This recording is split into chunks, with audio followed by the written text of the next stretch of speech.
All right, Saturday night, we saw one of the greatest UFC fight nights in recent history.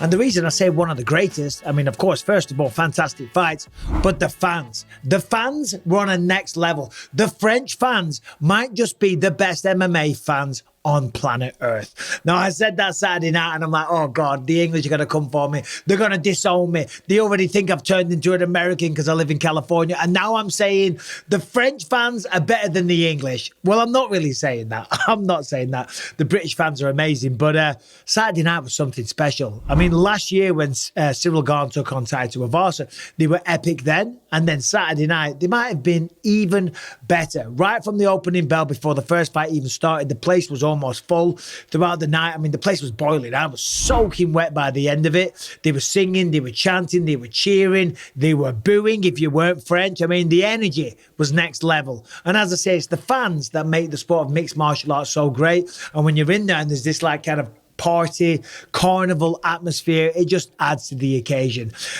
Okay, so anyway, so well done all you French fans in attendance. But of course, well done to the man of the moment, the man of the hour, the man that the entire card was built around. I'm talking about Mon Gamin, Ciryl Gane.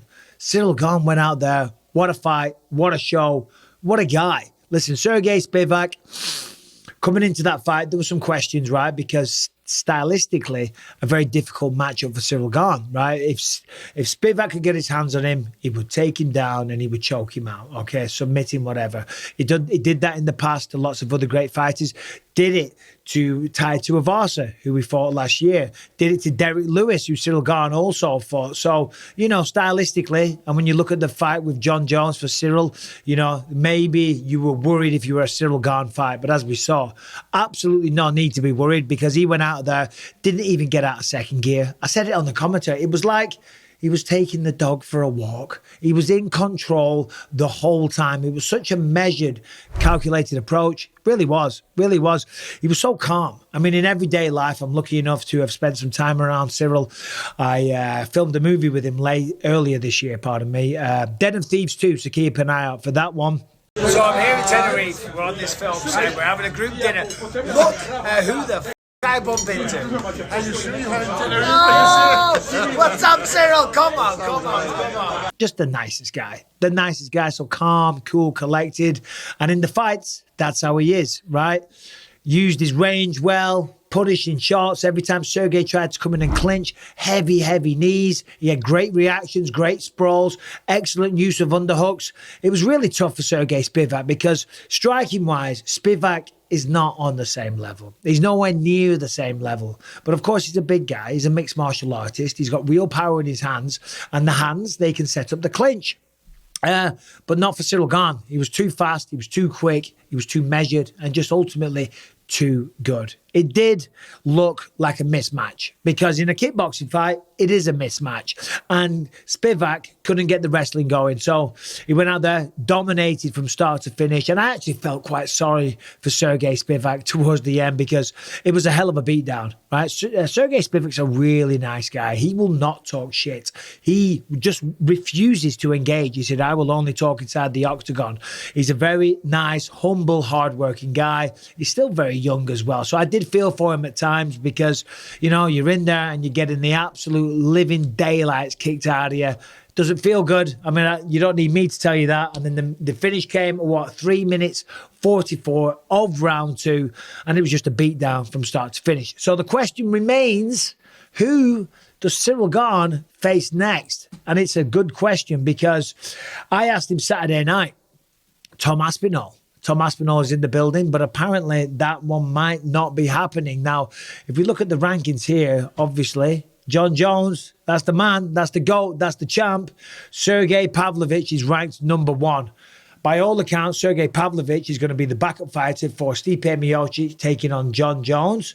Then there it is, there's Ciryl Gane at 2. Stipe, he's fighting Jones. Tom Aspinall, not sure what's going to happen with him. Maybe if Sergey Pavlovich doesn't fight as a backup fighter, Tom Aspinall versus Sergey Spivak.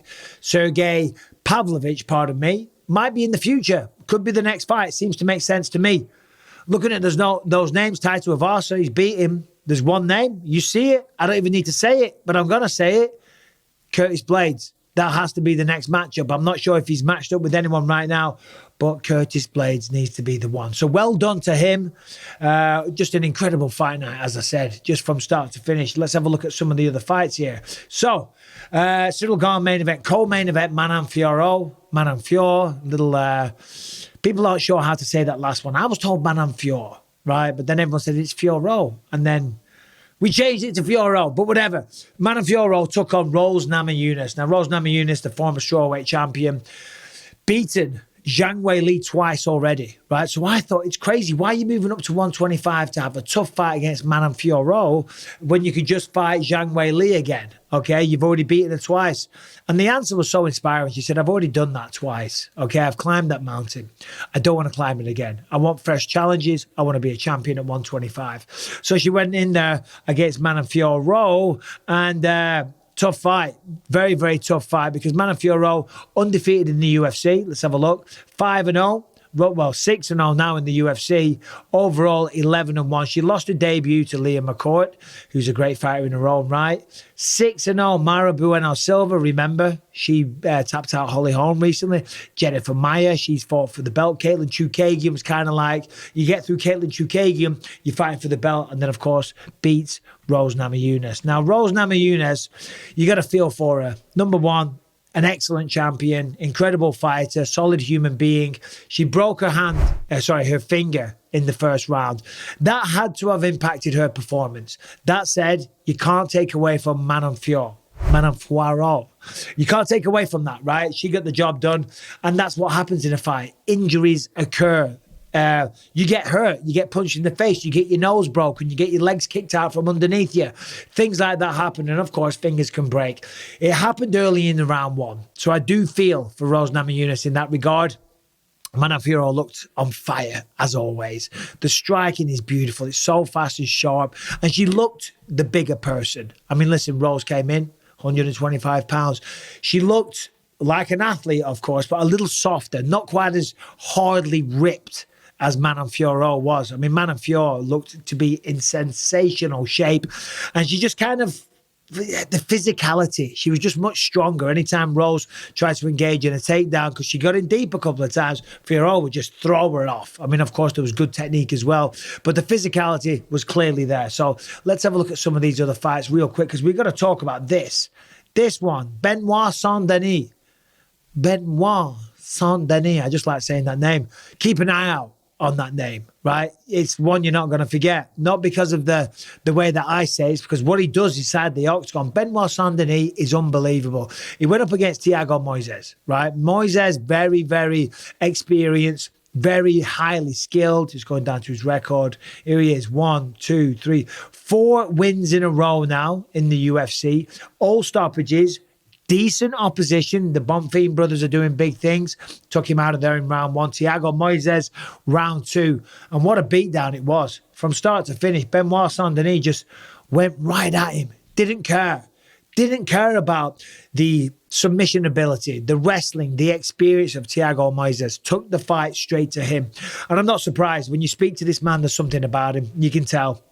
I mean, he's used to be a member of the French Special Forces, okay? So the things he's seen in his other day job, if you will, fighting in the octagon is nothing to him. But Thiago Moises, as I say, he went 4.5 rounds with Islam Makhachev before he was taken out of there. The fact that Benoit Saint-Denis was able to do it so quickly in round 2 and just like put it on him from the opening bell, I'm telling you, in the lightweight division, this man is something special. And it's crazy because lightweight is already the most stacked division. I mean, if we just look at it right now, let's have a little look-see. Where's the lightweight rankings? Come on, there they are. Islam Makhachev as champ. Benoit Saint-Denis got to be ranked now. If you go down the bottom here, Diego Ferreira, Matt Favola, Renato Moicano. They're the guys 15, 14, 13. Then it's Jalen Turner at 12. So it's going to be one of those, he's not going to jump up to the top 10, but I think he's certainly going to do big things. French MMA is exploding in a big way, right? Ciryl Gane is the face of it, but Benoit Saint-Denis and Manan Fioro are right behind him. So my pick, Matt Favola, Benoit Saint-Denis, book it in. Matt Favola. Favola's been calling out Paddy the Baddy for quite some time. And that fight hasn't materialized. It's been about a year almost. Well, no, about 10 months since Paris fought. Still no timeline on his return. So Matt Favola, Benoit Saint-Denis. I mean, what an addition to an already stacked division, lightweight. Lightweight's crazy, man. That's the hard thing. For anyone trying to become a champion in that weight class, you got to go through an absolute murderer's row. A murderer's row. So, looking at the fight card here, the rest of it, move that over there. Volkan Oezdemir, Bogdan Guskov. You might not have heard that name. He was making his UFC debut. I looked at his highlights. I watched some of his fights. Absolute killer. Volkan Oezdemir went out there, took him out, first round, choked him out, passed the test, got back in the conversation and reminded everyone that he's still a very serious man. William Gonis versus Yanis Gamori. That was a shame. The referee stopped that. The referee stopped that one, called it a body kick. If you look there, there it is. TKO, body kick. It was probably a foul. I think the referee messed up there. If you watch the fight, so he throws the kick, it kind of went low. He complained that he was hurt. Then the referee steps in and calls off the fight, which is just absolute madness. Sometimes in a fight, we've seen it many times. Someone gets hit in the eye, and they call it an eye poke. The referee says, no, fight on, good blow. Sometimes people call a low blow. They say, I've been hitting the nuts or whatever. The referee will say, no, continue. That was fair. That was legal. That's what the referee should have done here. The referee should have said, no, that's a fair blow. You carry on. You don't step in and wave the fight off. If somebody looks hurt, that's not cause to stop the fight, right? Certainly when they're calling it a foul blow, you say, no, you fight on, buddy, or you're going to get finished. So the referee made a massive, massive mistake there. And, look, listen, it just highlights how good Herb Dean, Mark Goddard, no nonsense to Keith Peterson, Big John, all the referees, Big Dan Mergliotta. It just shows how good they all are because people like to shit on them. People like to shit on everybody, right? Anytime you put yourself out there, you're going to get shit on, but that was a massive, massive mistake, okay? So have a bit of respect for those referees that we see week in, week out, and then they might make one mistake and all of a sudden they're a shit referee. Nah, man, they're the gold standard, those names that I mentioned. Mark Goddard, Herb Dean, of course. Shout out to those boys. And shout out to everyone that provided an incredible night of action in Paris. That was sensational. Thank you all. I'll never forget it. I'm still jet lagged. I got back late last night. Video content coming your way every single day. Listen to the words that I say. Why don't you lay by the bay? Make things out of clay. I just may. Subscribe, ring the bell. I'll see you soon. All the best.